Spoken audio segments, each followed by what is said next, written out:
আসসালামু আলাইকুম সুপ্রিয় দর্শক বন্ধুরা, আশা করছি আপনারা যে যেখান থেকে আমার ভিডিওটি দেখতেছেন নিশ্চয়ই অনেক ভালো আছেন। আজকের ভিডিওটি সকালের নাস্তা দিয়ে শুরু করলাম। হ্যাঁ বন্ধুরা, এখানে দেখুন আমার সকালের নাস্তা হচ্ছে ওটস, কলা, তারপরে হচ্ছে দুধ একসাথে মিক্স করে এখন আমি নাস্তাটা খেয়ে নেব। তারপর সব কাজ করব, আপনাদের সাথেও শেয়ার করব। ওটসের সাথে আমি চিয়া সিডও দিয়েছি, খুবই হেলদি একটা খাবার। চলে আসলাম রান্নাঘরে, একটা কড়াই বসাই দিলাম। কড়াইতে পরিমাণ মতন সর্ষের তেল দিয়ে দিলাম, দিয়ে এখন কয়েক গোটা মেথি দিয়ে দিলাম। ভালো একটা ফ্লেভার আসবে, মেথির ফ্লেভার আমার কাছে খুবই ভালো লাগে, সেজন্য সব তরকারিতেই আমি মেথি ব্যবহার করি। আপনারা হয়তো খেয়াল করলে বুঝতে পারবেন।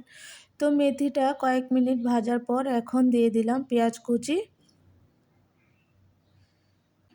পেঁয়াজ কুচি দিয়ে ভালো করে নেড়ে চেড়ে পেঁয়াজ কুচিগুলোকে বাদামি কালার করে ভেজে নেব। চিকেন রান্না করব, সেজন্য আসলে মাছটা বেশি একটা খেতে চায় না আমার ছেলে, সেজন্য চিকেন রান্না করছি আজকে। প্রত্যেক দিনে চিকেন রান্না করতে হয়। তো দিয়ে দিলাম কিছু টমেটো কুচি। তো পেঁয়াজের সাথে টমেটো কুচিগুলো ভেজে নেব। চিকেন অথবা মাংস রান্না করার সময় যদি টমেটো দেওয়া হয়, পাকা টমেটো, তাহলে কালারটা খুবই সুন্দর আসে। তো বন্ধুরা, এখন দিয়ে দিচ্ছি আদা রসুন বাটা প্রায় 2 টেবিল চামচের মতন। তো এখন আমি এই আদা রসুনটাকে টমেটোর সাথে পেঁয়াজের সাথে ভালোভাবে কষিয়ে নেব। আদা রসুনের গায়ে একটা স্মেল থাকে, সেটা চলে যাবে। একটু সময় নিয়ে যদি মশলাটাকে কষিয়ে নেই, তাহলে এই স্মেলটা চলে যাবে। তো বন্ধুরা, এখন আরেকটু নেড়ে চেড়ে দিতেছি। আজকের ভিডিওটি টেনে কেটে কেউ স্কিপ করে দেখবেন না, সম্পূর্ণ ভিডিও কন্টিনিউ করবেন, ফুল ওয়াচ করে দিবেন। আমিও আপনাদের ভিডিও ফুল ওয়াচ করি। তো বন্ধুরা, এখন দেখুন দিয়ে দিলাম 1 টেবিল চামচ পরিমাণ হলুদের গুঁড়া, আধা টেবিল চামচ পরিমাণ মরিচের গুঁড়া, দিয়ে দিলাম স্বাদ মতো লবণ। লবণটা আপনাদের স্বাদ মতো ব্যবহার করবেন।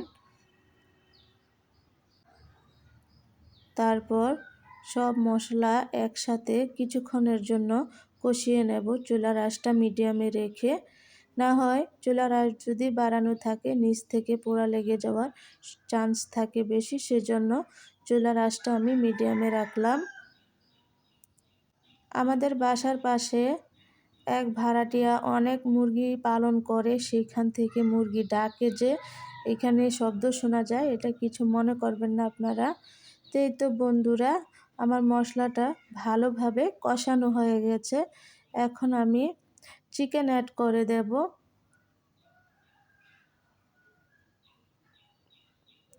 এই তো দিয়ে দিলাম চিকেনগুলো। এখানে প্রায় 1 কেজির মতো চিকেন আছে। চিকেনগুলো দিয়ে ভালো করে নেড়ে চেড়ে মশলার সাথে মিক্স করে দেব। আমি কিন্তু ভালোবাসার জায়গা থেকে ভালোবেসে আপনাদের ভিডিওগুলো ফুল ওয়াচ করি। আপনারা দেখলে হয়তো বুঝতে পারবেন আমার কমেন্ট দেখলে। প্লিজ প্লিজ বন্ধুরা, ভিডিও সম্পূর্ণ ফুল ওয়াচ করবেন, স্কিপ করবেন না। আমি আবারও বলছি আপনাদের কাছে হাত জোড় করে। আজকের ভিডিও যে যেখান থেকে, কাছে কিংবা দূরে, দেশ কিংবা বিদেশ থেকে যদি দেখে থাকছেন, একটা লাইক দিয়ে দিবেন। তো কথা বলতে বলতে চিকেনগুলো কষানো হয়ে গেছে। এখন একটা ঢাকনা দিয়ে আমি রান্না করব 4 থেকে 5 মিনিট। আজকে রান্নায় মরিচটা কম ব্যবহার করেছি, গুঁড়ো মরিচ, এজন্য কালারটা এরকম আসছে।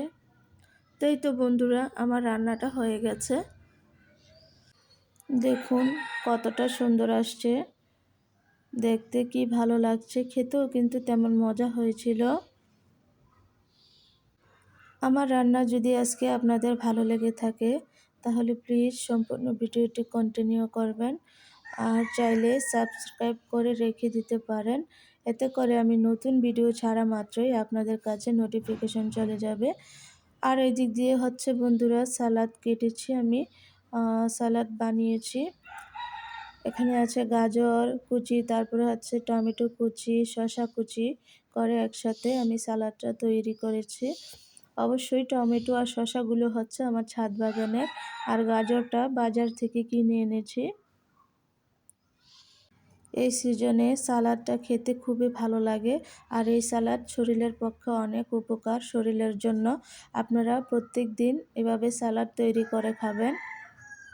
আমার ছেলে এই সালাদ খেতে খুবই পছন্দ করে। সে যেদিন আমি চিকেন রান্না করি সেদিন সালাদ করতে বলে। আর হ্যাঁ বন্ধুরা, এটা হচ্ছে আমার দুপুরের খাবার। এখানে সালাদ নিয়েছি, 1 পিস চিকেন নিয়েছি, 2টা ডিম নিয়েছি। আমি দুপুরবেলা ভাত খাবো না আজকে, সেজন্য এগুলো নিয়ে নিলাম, এখন খাবো এটা। আপনারা হয়তো ভিডিওর প্রথমে লক্ষ্য করেছেন যে আমি ওটস খেয়েছি সকালবেলা, আর দুপুরবেলা হচ্ছে এই খাবার। আজকের মতো এখানেই বিদায় নিচ্ছি। সবাই ভালো থাকবেন, সুস্থ থাকবেন। আল্লাহ হাফেজ।